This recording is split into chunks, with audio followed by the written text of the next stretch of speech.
Saya rindu sekali membagikan berkat Allah ini buat kita semua. Nah, waktu saya bergumul seperti itu, Tuhan berbicara begini. Ajar mereka untuk mengenal akan namaku. Pada waktu mereka mengenal akan namaku, maka mereka akan mengalami pertolongan yang luar biasa. Dan pertolongan itu kekal. Bukan pertolongan yang sementara, tapi pertolongan yang kekal.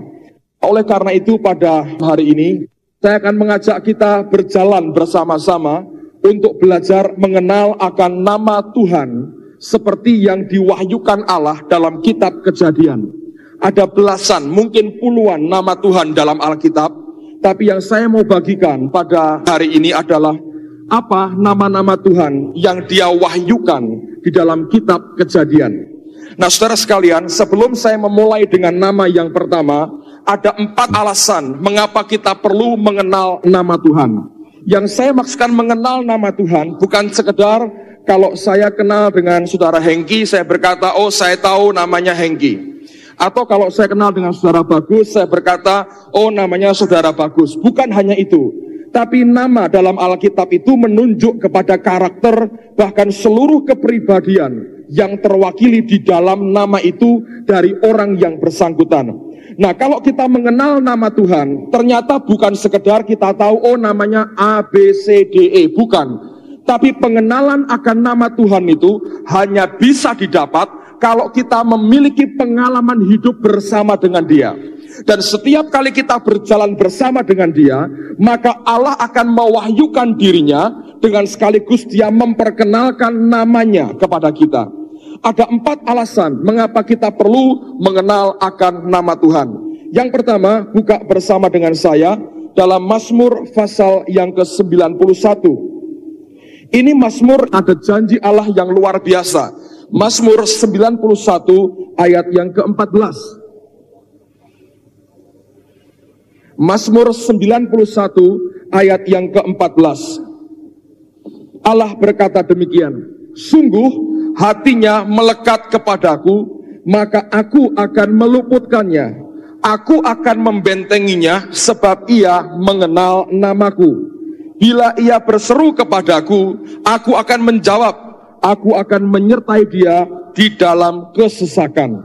Pada ayat yang ke-14, Allah berkata begini, sungguh hatinya melekat kepadaku, maka aku akan meluputkannya. Kalimat kedua, dia berkata, aku akan membentenginya sebab ia mengenal namaku. Dalam bahasa Inggrisnya, bukan dikatakan aku akan membentenginya, tapi Allah berkata dengan sangat luar biasa. Dia berkata begini, I will set him on high because he had known my name.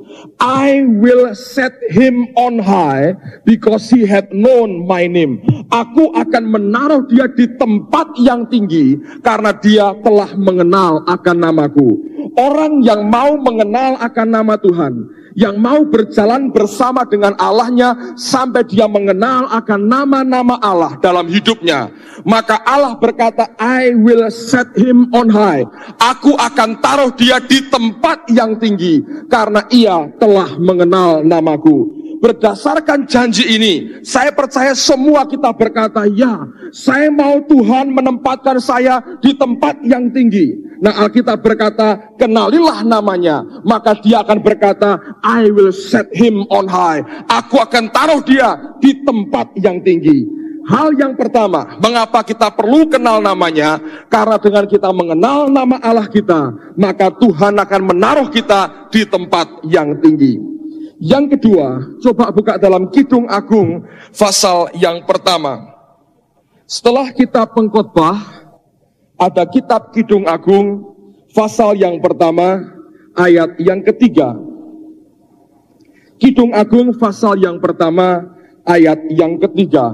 Alkitab berkata demikian, harum bau minyakmu, bagaikan minyak yang tercurah namamu. Oleh sebab itu, gadis-gadis cinta kepadamu.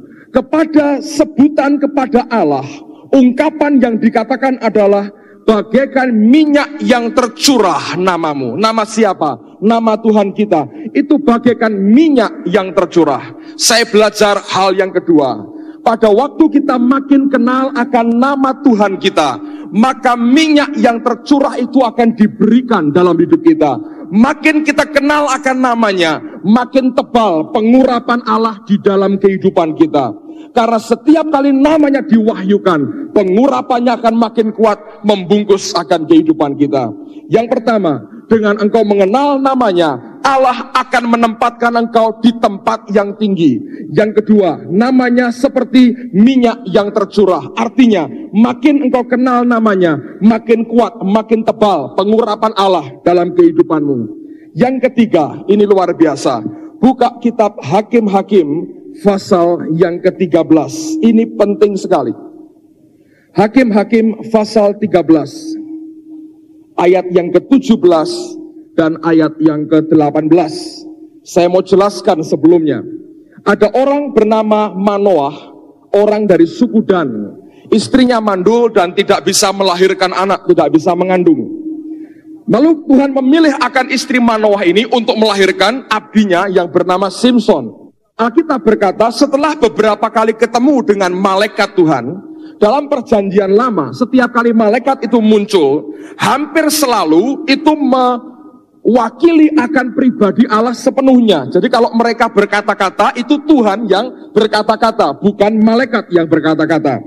Nah, sampai pada akhirnya dalam pertemuan yang kesekian kalinya, Manoah ini bertanya kepada malaikat. Nah, coba Anda perhatikan ayat yang ke-17.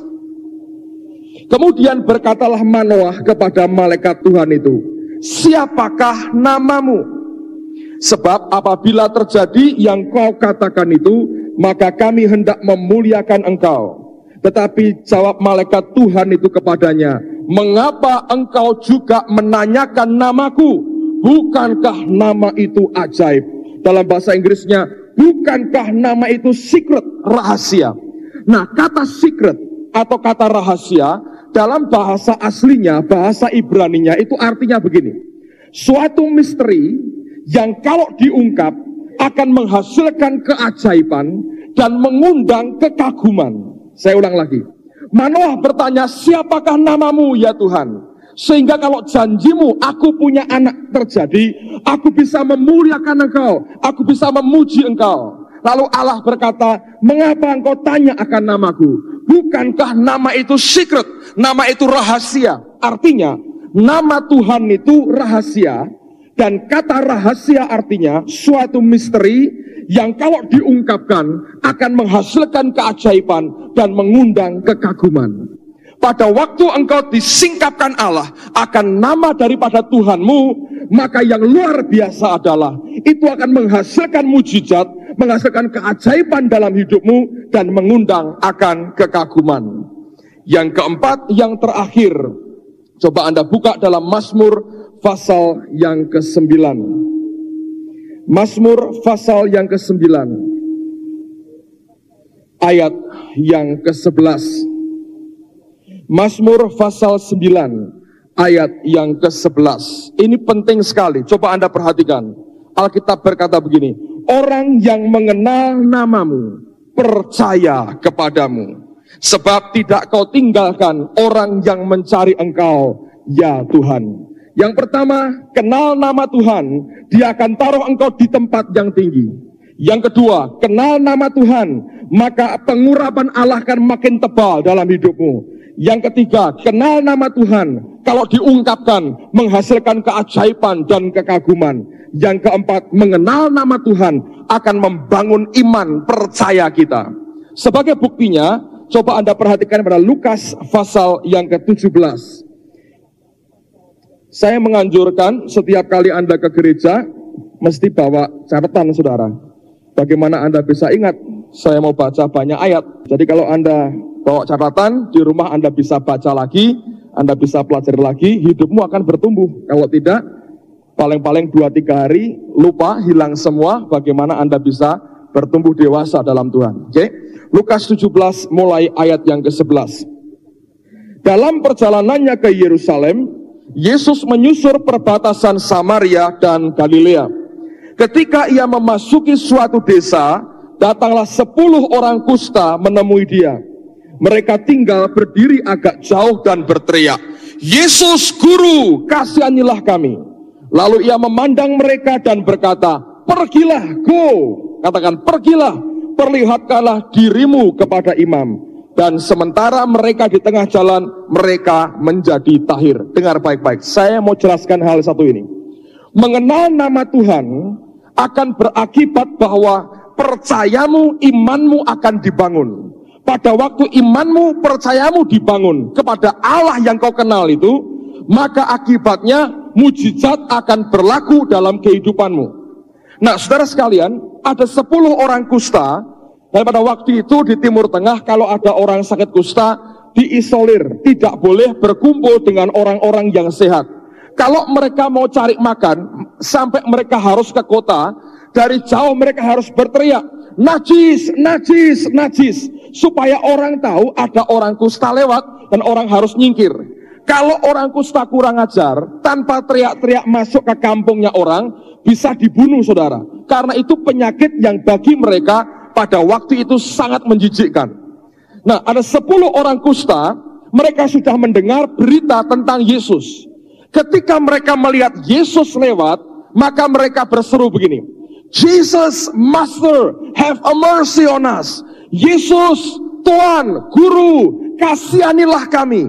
Nah, bahasa aslinya kata master atau kata guru dari kata Yunani epistates. Dan kata epistates itu artinya, terjemahan hurufiahnya adalah komandan. Nah, ini aneh. Mereka menyebut Yesus dengan kata komandan. Kenapa? Karena mereka percaya orang yang bernama Yesus ini berkuasa dalam perkataannya. Apapun yang dia katakan akan terjadi. Sehingga apapun yang dia komandokan dari mulutnya akan terjadi. Nah, karena mereka mengenal dia sebagai orang yang berkuasa dalam perkataannya, maka mereka berkata, orang ini kalau memberi komando hebat, pasti jadi. Nah, orang yang memberi komando harus jadi, namanya komandan. Ini cara berpikir mereka. Tapi tanpa sadar, sebetulnya roh Allah mewahyukan itu kepada mereka. Lalu dengan iman mereka berteriak, Yesus komandan, kasihani kami. Dan tepat seperti iman mereka, Yesus tidak menjamah mereka. Yesus tidak menyuruh mereka mandi di kolam Bethesda. Yesus juga tidak meludah dan dicampur dengan tanah. Tidak. Apa yang dia buat? Dia memberikan komandonya. Seperti perkataan mereka, komandan. Dan dia memberikan komandonya. Apa yang dia katakan?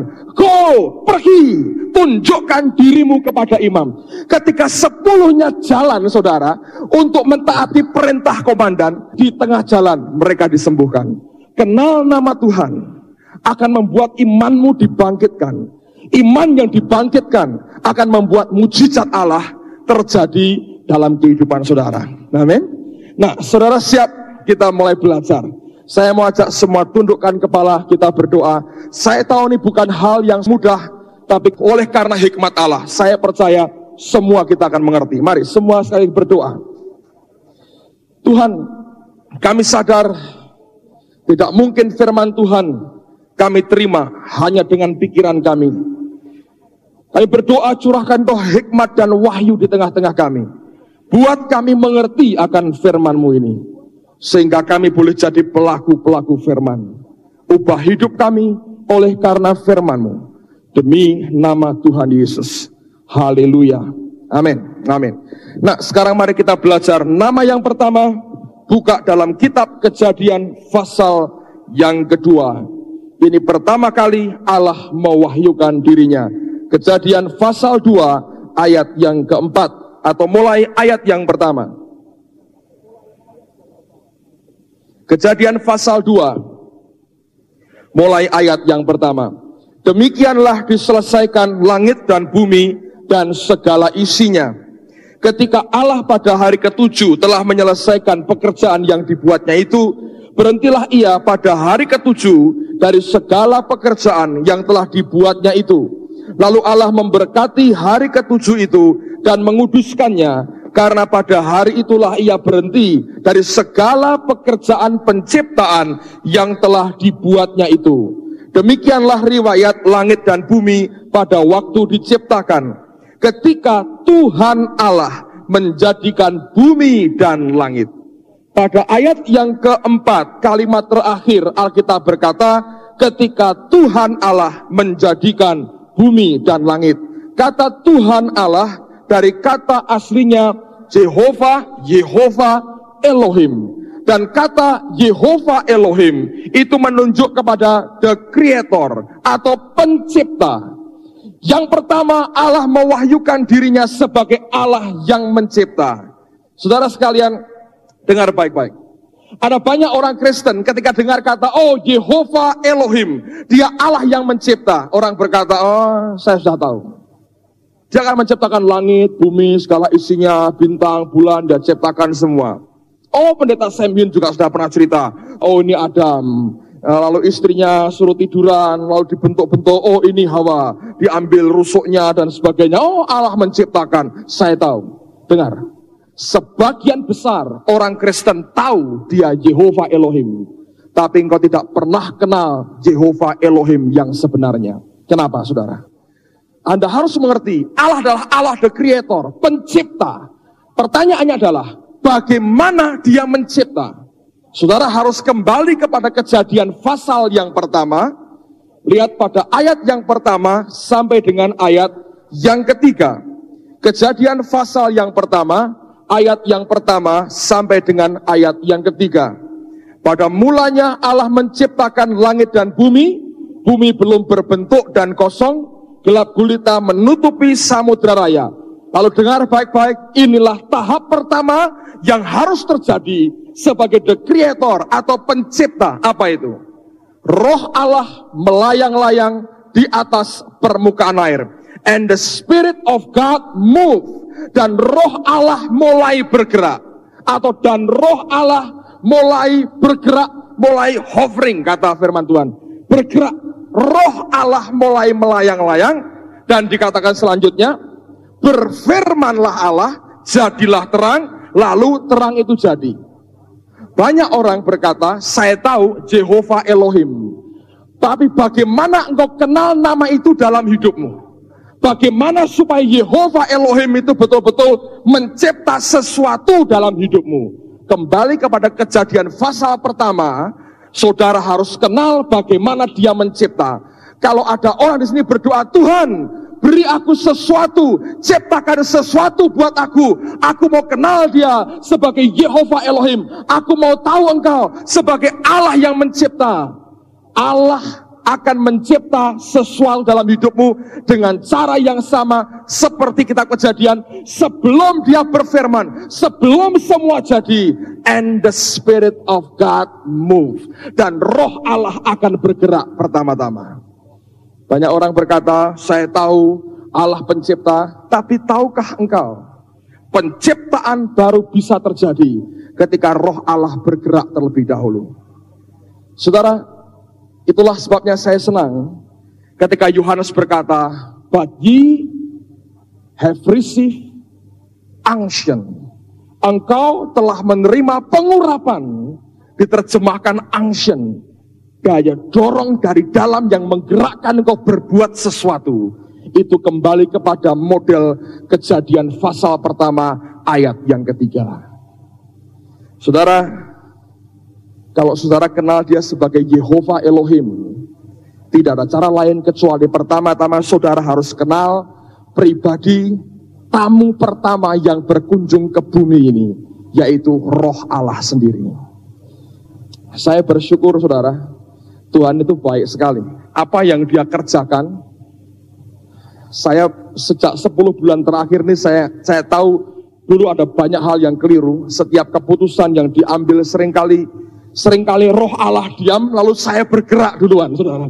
Atau kalau Allah bergerak, saya kemudian diam. Kalau kita belajar mengenal dia sebagai pribadi, saya selalu berkata, dia itu pribadi, bukan cuman kuasa. Ada banyak orang berkata, Roh Kudus itu apa? Oh kuasa, keliru. Dia pribadi yang punya perasaan, punya selera, punya sense of humor, punya kehendak, punya keinginan, punya segala-galanya. Ambil contoh saudara. Saudara sebagai hamba Tuhan, tanggung jawabnya begini. Saudara datang, kami melayani Tuhan. Kami harus memberi yang terbaik yang kami bisa. Supaya pertolongan Tuhan, anugerah Allah dan jemaat dibangun dengan cara dan kehendak Allah. Kalau kita seenaknya, ya sudah terserah mau datang enggak, terserah pokoknya saya khotbah, saya gini, kamu suka enggak suka ya kamu terserah maunya apa. Nah itu akan membuat kita enggak pernah bisa bertumbuh. Kami ada beban mental yang berat sekali. Setiap hari Minggu kami ngerti kalau sampai ada hal yang tidak beres dengan apa yang kami kerjakan, khawatir bahwa jemaat tidak diberkati. Lalu kemudian Minggu pagi jalan agak berat, tapi Tuhan tolong, Ibu Jum bersaksi itu membantu sekali. Lalu sorenya kami berdoa, jam 4 kami berdoa, tegang saudara. Nah dengar baik-baik, ini pelajaran yang saudara mungkin susah kalau Anda tidak mengalami bersama dengan dia. Nah sekarang doa kan, kami doa. Tujuannya satu, Tuhan lawat jemaatmu, lawat berkati. Ngerti kami nggak ada apa-apanya, fisik kami capeknya luar biasa. Bagaimana kami bisa melayani Tuhan, kami teriak, kami berdoa sungguh-sungguh. Lama-lama makin tegang. Nah karena tegang tadi saudara, saya keluar rumah, saya pakai pakaian itu nggak terlalu perhatikan pakaian saya. Jadi baju saya itu warna hijau muda, celananya abu-abu ke arah hijau, ambil dasinya ungu.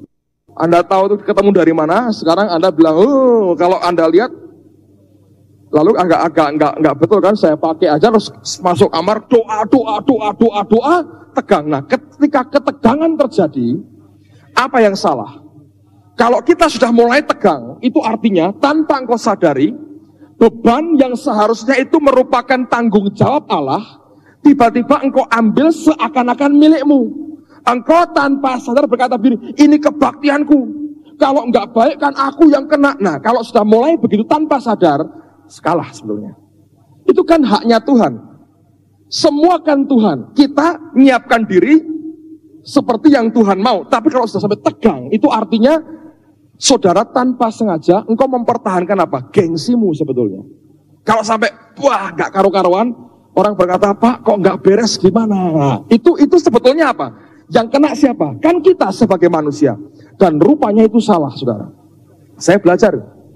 Ketika tegang, nah dalam keadaan tegang seperti itu, biasanya orang berdoa, Tuhan bicara, kita nggak dengar.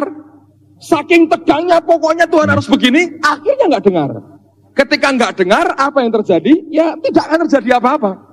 Saudara tahu Roh Kudus itu, sense of humornya tinggi sekali. Dan bagaimana dia mencairkan ketegangan saya, simple sekali. Apa yang dia buat? Saya berdoa gini, oh Tuhan berkati, bahasa roh, doa. Bahasa roh gunanya itu untuk membangun diri sendiri, dibangun iman kita. Doa, putar-putar kantor, doa.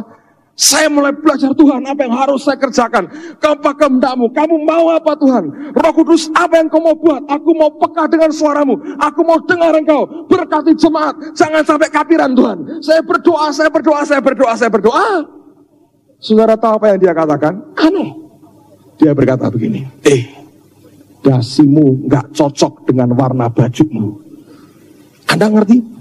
Itu mencairkan seluruh ketegangan saya. Saya lihat ungu saudara. Dan di depan meja saya ada dasi yang minggu lalu saya lupa bawa pulang. Warna dasarnya hijau. Saya tempelkan, iya ini lebih baik Tuhan. Saya ganti dasi, saya ketawa dan saya bilang, itu mencair semua ketegangan saya. Pada waktu itu saya tahu dia akan berbuat sesuatu. Dia nggak mungkin dong nggak ngomong soal dasi kalau yang urgen nggak dia urusi saudara. Tapi ketika dia bilang, dasimu nggak cocok katanya. Saya ganti dasi, saya tertawa, saya bilang haleluya, saya keluar kamar, saya turun dan kita kebaktian. Anda tahu minggu lalu Allah kerja indah sekali.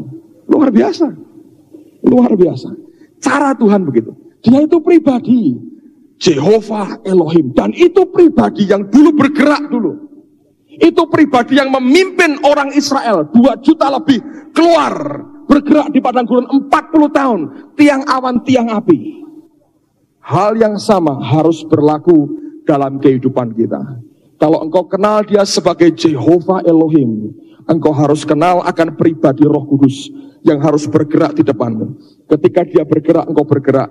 Ketika dia diam, engkau harus diam. Tanpa itu tidak bisa membuka akan yang lain. Yang pertama, namanya adalah Jehovah Elohim. Yang kedua, saudara, Coba buka dalam Kejadian pasal 14. Ayat yang ke-21 sampai dengan ayat yang ke-23. Pada waktu itu Lot tinggal di Sodom, dan Sodom digempur, diserang oleh raja-raja lain. Lot ditawan beserta dengan keluarganya, dan banyak orang Sodom yang tertawan beserta dengan harta bendanya dirampas oleh musuh-musuhnya. Ketika Abraham mendengar itu, dia mengejar akan mereka, lalu memerangi mereka, mengembalikan Lot dan keluarganya, bahkan semua orang yang ditawan kembali ke Sodom beserta dengan harta bendanya. Lalu perhatikan sekarang apa yang Raja Sodom katakan. Kejadian 14 ayat 21. Berkatalah Raja Sodom itu kepada Abram, berikanlah kepadaku orang-orang itu, dan ambillah untukmu harta benda itu. Tetapi kata Abram kepada Raja negeri Sodom itu, aku bersumpah demi Tuhan, Allah yang maha tinggi, pencipta langit dan bumi, aku tidak akan mengambil apa-apa dari kepunyaanmu itu, sepotong benang atau tali kasut pun tidak, supaya engkau jangan dapat berkata, aku telah membuat Abram menjadi kaya, kalau aku jangan sekali-kali.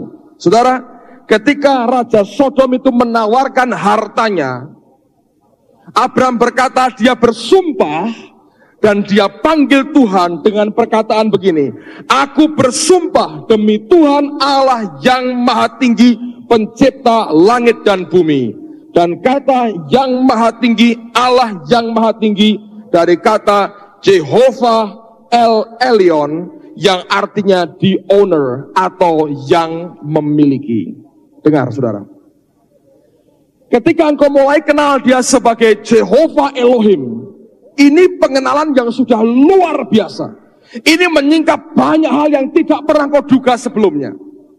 Apa yang terjadi tadi dalam kebaktian sebelum firman Tuhan disampaikan, saya sudah ngomong pada istri saya kemarin saya berdoa, Roh Kudus berkata begini, besok doakan pelajar, doakan mereka. Senin mereka akan sekolah, doakan supaya hikmatku yang turun kepada mereka. Lalu saya ngomong sama istri saya, ya Tuhan mau supaya kita berdoa untuk mereka. Lalu Roh Kudus berkata begini, nanti ada beberapa orang, dan pada saat yang aku mau, tiup. Saya bilang, Tuhan, saya pernah sekali tiup di kebaktian. Semarang ribut, dukun tiban datang katanya. Saya rasa ketiga kali saudara saya buat. Saya terus terang bukan tipe orang yang senang ikut-ikutan orang saudara ya. Dengar, kalau dengan uang 2 miliar, 3 miliar, Anda bisa beli pengurapan sehingga Anda bisa seperti Beniin bayar. Saya anjurkan bayar saudara. Kalau betul 2 miliar, 3 miliar bisa persis sama, bayar. Tapi saya beritahu, tanpa dia bekerja, nggak ada apa-apa. Malah lucu, malah bau saudara. Anda tiup-tiup, nggak ada hasilnya, ngerusak mic dan membuat jebol sound system, nggak ada gunanya.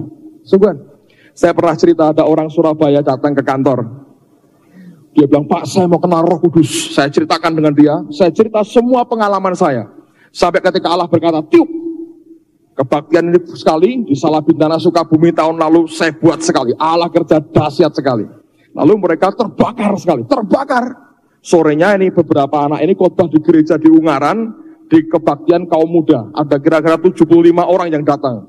Lalu mereka semua sudah berapi-api, on fire. Oh, Jehovah Elohim, Roh Kudus and the Spirit of God move. Pokoknya semua angkat tangan, semua suruh angkat tangan. Dan pada waktu itu dia gerakkan betul, tiup sekarang, dia tiup, pada jatuh, bum, saudara. Luar biasa, wah sakti, dia pikir sakti. Dapat lah Pak Petrus Agung cuma begitu, saya bisa pulang Surabaya. Sampai Surabaya, sorenya kebaktian lagi. Wah dia berapi-api, ngomong Roh Kudus. Semua berdiri lagi. Dia pikir saya tiup lagi ini. Dia tiup lagi. Tidak satu pun goyang, saudaraku. Dia tiup lagi, nggak ada apa-apa. Frustrasi tanya, lah kok macet Pak? Lah kok kira ilmu, saya berkata begitu. Apa kira gampang? Dia disuruh-suruh semaunya. Kalau dia nggak mau, dia nggak suruh, jangan coba-coba saudara. Tapi kalau dia suruh, jangan coba dilawan. Itu membuat hatimu akan ditarik dan engkau tidak akan pernah bisa sejahtera.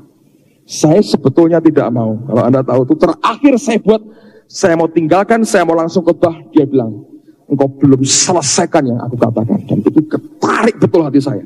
Kalau sudah begitu, saya tahu, harus saya buat, saudara. Dan Tuhan bekerja. Oke, itu Jehovah Elohim. Yang pertama kenal dia sebagai Jehovah Elohim, Allah the Creator, the Pencipta. Setelah engkau kenal dia, dan itu sudah luar biasa, membuka banyak hal, ingat. Maka Allah akan memperkenalkan dirinya sebagai the owner, yang memiliki. Tapi bagaimana Abraham bisa berkata, you are the owner, engkau yang memiliki semuanya. Abraham harus melewati tes. Tes apa itu? Tes harta atau kekayaan. Kemenangan yang begitu luar biasa membuat Raja Sodom berkata begini, berikan kepadaku soul, jiwa-jiwa itu. Bahasa aslinya jiwa-jiwa, harta benda milikmu. Saya perhatikan, orang-orang yang homoseks, itu orang-orang yang memakai hartanya untuk membeli jiwa-jiwa. Saya perhatikan mesti begitu. Dia orang yang pinter marketing, pinter cari uang. Uangnya itu dia pakai untuk membeli soul. Dia nggak mau uang itu, dia mau soul, dia mau jiwa-jiwa. Dia berkata, berikan kepadaku jiwa-jiwa itu. Orang-orang itu, harta ini ambil semua Abraham. Luar biasa dia berkata, demi Allah El Elyon, the owner yang memiliki semuanya, tali kasut, benang pun aku tidak akan ambil daripadamu. Supaya jangan engkau berkata, engkau yang membuat aku kaya, Bapakku yang membuat aku kaya, bukan kamu, Raja Sodom. Kalau ada orang Kristen lolos dalam saringan soal harta, luar biasa. Apa akibatnya? Pasal 15 ayat yang pertama, langsung Allah berkata begini, kemudian datanglah firman Tuhan kepada Abram dalam suatu penglihatan, jangan takut Abram, akulah perisaimu, upahmu akan sangat besar. Ketika dia berkata, kekayaan yang aku capai harus karena berkat Allah, bukan karena manusia, bukan karena dosa, bukan karena kenajisan, tapi karena dari Allah sumbernya. Maka Tuhan berkata, jangan takut, aku perisaimu, upahmu akan sangat besar. Dan dia berkata, engkau El Elyon, you are the owner, engkau yang punya semuanya. Tuhan, berkatku datang daripadamu. Saudara, banyak orang Kristen, ketika engkau tertekan, engkau butuh uang, atau ada pekerjaan yang tidak halal, yang engkau tahu bukan dari Allah, apakah engkau berani berkata, aku tidak mau ambil itu, walaupun engkau punya kebutuhan yang luar biasa? Atau engkau berkata begini, baiklah saya ambil, nanti kan bisa minta ampun. Saya berkata, ya kalau sempat, saudara. Begitu Anda ambil, langsung Allah berkata, pulang, neraka tempatnya, saudara. Saya berkata, engkau tidak akan pernah bisa beranjak dari mengenal dia sebagai Elohim menjadi El Elyon tanpa engkau lolos dan lulus dalam seleksi Allah dalam hal keuangan. Begitu Abraham bisa berkata, engkau El Elyon, you are the owner, engkau yang memiliki semua.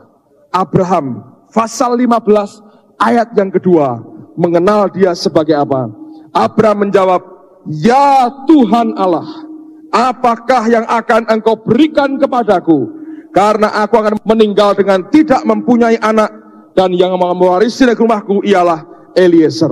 Waktu dia bisa berkata, El Elyon, engkau yang memiliki Tuhan. Aku tidak mau harta orang fasik, aku tidak mau harta dalam kenajisan, kekafiran, aku tolak semuanya. Lalu dia mengenal Allah sebagai apa? Jehovah Adonai, Master, Tuan, Bos dalam hidupnya. Dengar, hanya kalau engkau bisa lulus dalam tes soal ketamaan akan harta, akan cinta uang, baru engkau bisa berkata, Tuhan itu bos, Tuan dalam hidupku. Engkau boleh lulus semuanya, tanpa engkau lulus masalah uang, saudara, engkau nggak bisa berkata engkau bos. Banyak orang berkata begini, oh Tuhan adalah bosku, dia majikan, dia tuanku, dia big bosku. Betul? Oh ya, Waktu aku beri, semua tenaga, kepandaian, semua aku berikan. Kalau uang, ya itu kan lain masalah. Dengar, kalau engkau bisa berkata, engkau El Elyon, engkau you are the owner, engkau yang memiliki semua, baru engkau bisa berkata, Tuhan, engkau master, engkau Tuhan dalam hidupku, Yehova Adonai. Pada waktu engkau bisa kenal dia sebagai Yehova Adonai, penyembahanmu berkenan di hadapan Tuhan. Yang terakhir, yang keempat, buka dalam Kejadian pasal 16. Saya bacakan mulai ayat yang ke-6 sampai dengan ayat yang ke-14. Kejadian pasal 16 ayat yang ke-6. Nama Tuhan yang keempat, kata Abram kepada Sarai, hambamu itu di bawah kekuasaanmu, perbuatlah kepadanya apa yang kau pandang baik. Lalu Sarai menindas Hagar sehingga ia lari meninggalkannya.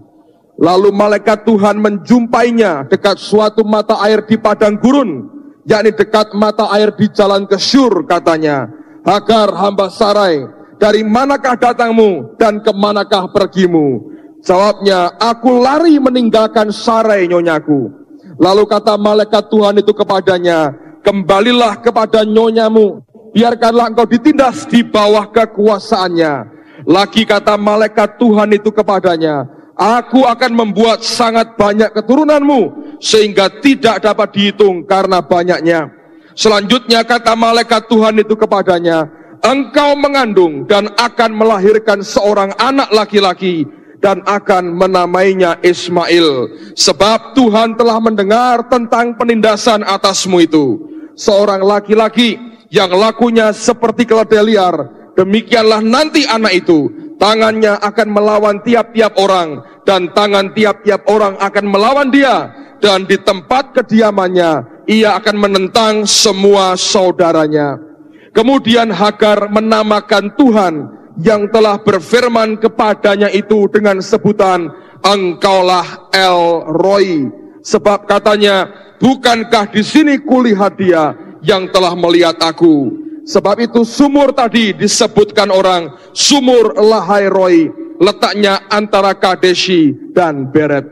Yang keempat adalah El Roi, God who sees, Allah yang melihat. Kapan kita kenal dia sebagai El Roi? Hagar kenal dia sebagai El Roi pada waktu dia mengalami penindasan dan tekanan.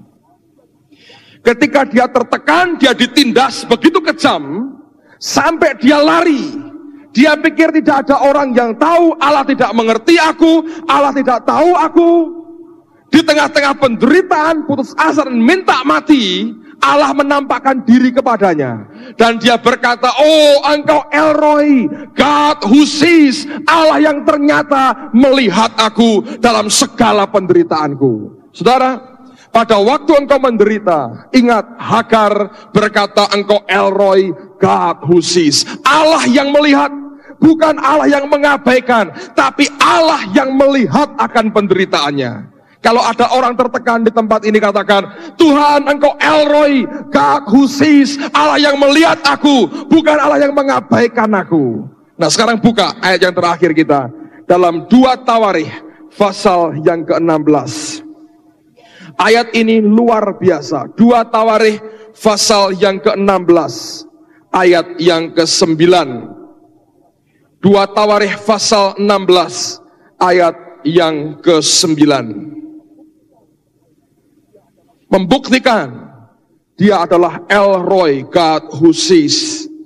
Karena mata Tuhan menjelajah seluruh bumi untuk melimpahkan kekuatannya kepada mereka yang bersungguh hati terhadap dia. Kalau Anda punya terjemahan dalam New American Standard Bible, terjemahannya indah sekali. Saya mau bacakan, dengar baik-baik. Bunyinya begini. For the eyes of the Lord, karena mata Tuhan. Terus pakai istilah bukan menjelajah, tapi pakai istilah move to atau run to and fro. Kata move to and fro seperti begini. Karena orang menjelajah itu bisa tenang, menjelajah gitu ya. Kata move to and fro itu gambarannya begini.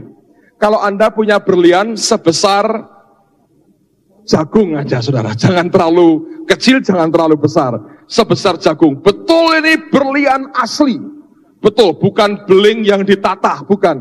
Betul berlian sebesar jagung. Lalu Anda belanja ke Gang Baru.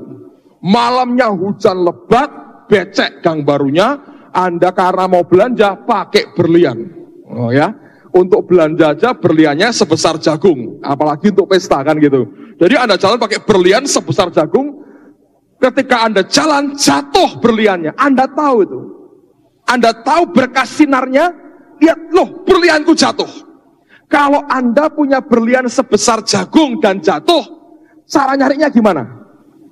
Berlian di manakah engkau? Masa begitu saudara? Gimana caranya? Agak sedikit bahasa Jawanya biayaan sedikit saudara. Dia cari move to and fro saudara. Anda cari dengan cepat. Jangan sampai disambar orang, cari move to and fro. Itu mata Tuhan. And the eyes for the eyes of the Lord move to and fro. Mencari dengan cepat sekali. Untuk apa? Untuk apa? Throughout the earth. Untuk apa? That he may strongly support. Sehingga dia bisa dengan kuat mendukung kita. Siapa yang didukung? Those whose heart is completely his. Yang hatinya itu milik dia seluruhnya. Kalau hatimu engkau serahkan ke dia, karena engkau kenal dia sebagai Jehovah Elohim, Allah yang mencipta, the creator. Engkau kenal dia sebagai El Elyon, the owner. Engkau kenal dia sebagai Jehovah Adonai, master, Tuhan dalam hidupku. Engkau kenal dia sebagai El Roy, God who sees. Allah yang ketika kita menderita, kalau hatimu berpaut hanya kepada dia, mata Tuhan itu move to and fro. Dengan cepat dia mau cari kita. Siapa? Those whose heart is completely his. Yang hatinya seluruhnya itu milik daripada dia. Orang yang bernama Bob Hawke. Nah, orang ini punya sejarah yang unik sekali. Bagaimana dia bisa naik ke atas dan bagaimana dia jatuh. Bob Hawke ini anak seorang pendeta. Dia bersahabat dengan anak seorang tukang kayu. Jadi ini tukang kayu langganan bapaknya. Anaknya ini sahabatnya Bob Hawke karena usianya sebaya. Mereka bersahabat, Bob Hawke anak pendeta, yang satu lagi anak tukang kayu. Ketika mereka mulai dewasa, mereka pergi ke India bersama-sama. Ketika sampai di India, mereka melihat akan penderitaan dari orang-orang India. Tiap hari lihat orang mati di jalan, orang mati karena kepanasan, orang mati karena penderitaan, orang menderita begitu luar biasa. India penuh dengan penderitaan. Berdua mereka melihat kejadian yang sama, tapi reaksinya berbeda. Si teman satu ini berkata, begitu banyak manusia menderita. Bukankah Allah sudah memberikan Yesus? Kenapa mereka tidak sadar? Allah memperhatikan mereka. Kenapa menyembah berhala? Kenapa nggak cari Yesus? Dan dia berkata, kalau begitu mereka perlu diberitahu. Allah melihat, peduli penderitaan mereka. Allah mau memberkati mereka. Terus dia berkata, Tuhan, aku berikan hidupmu kepadamu. Aku berikan hidupku kepadamu ya Tuhan. Pakai aku jadi hambamu. Temannya Bob Hawke jadi bishop, jadi pendeta gereja Anglikan. Bob Hawke-nya reaksinya lain. Anak pendeta ini berkata begini, penderitaan di mana-mana. Allah tidak peduli dengan manusia. Manusia harus mengurus dirinya sendiri. Aku yang akan berjuang tolong manusia. Ketika pulang sampai di Australia, Bob Hawke sekolah, ingin jadi seorang politikus. Temannya masuk seminari, mau jadi hamba Tuhan pendeta.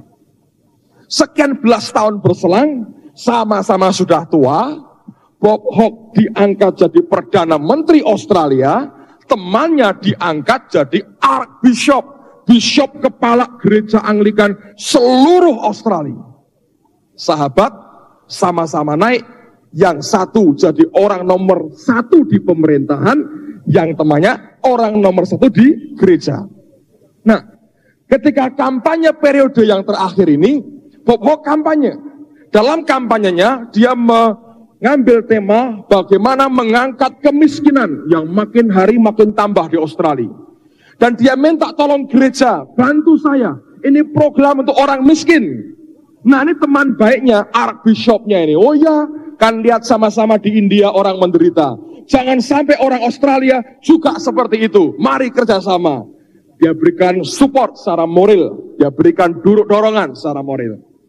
Setelah Bob Hawke menang, tidak ada program untuk menolong orang miskin, saudara.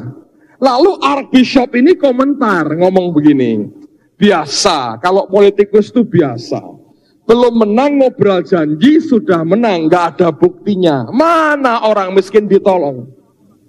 Bob Hawke-nya tersinggung, marah. Dan ketika dia marah, dia menghujat nama Tuhan. Dia berkata begini, kalau gereja punya Holy Trinity, Tritunggal yang kudus, pemerintahku punya program Unholy Trinity, Tritunggal yang tidak kudus, katanya. Kalau gereja punya Bapa, Putra, Roh Kudus, Trinitas Tunggal yang kudus, dia berkata, aku punya program Unholy Trinity, Trinitas yang tidak kudus. Begitu dia ngomong begitu, hari berikutnya Paul Keating berontak. Dalam partai buruh ada keributan, voting. Ketika voting terjadi, Bob Hawke hanya menang 2 suara. Dia pikir, aku masih kuat. Paul Keating disingkirkan, jadikan pendengar di parlemen. Tapi beberapa saat kemudian, ada 5 menteri seniornya yang datang ke rumahnya ngomong begini, Bob Hawke, kamu sudah buat banyak kesalahan. Kami minta silahkan mengundurkan diri. Oh, tidak mau.